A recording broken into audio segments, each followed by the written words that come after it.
All right, guys, so I have Christina holding the camera for me because I'm using my phone still. I want to give you a different shot of this. All right, so we got some of this fluff, this tinder, which works well. It's probably even too much. Don't need too much of it. So I was trying to say before is that when you have this little striker, for some reason with a tab that snaps into the case here, I can't get a good grip on it, and or I'm thinking maybe the back side is not as sharp as the other side.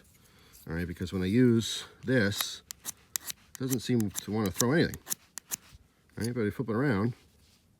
It's probably because the back is sharper. It has nothing to do with the fact that this has a tab on it.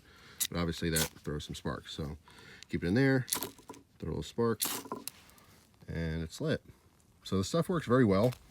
It's not just the fibers. I don't know what else is in it because obviously it doesn't say.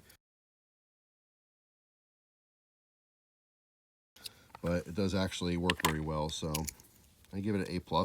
Obviously there's a limited amount there. So eventually you run out, but I use a little bowl. There's tons left. I think it's a pretty cool fire starter. So worth looking into. Anyway, that's it. Hopefully you guys have a wonderful day, and I'll see you tomorrow with a brand new video. Take care.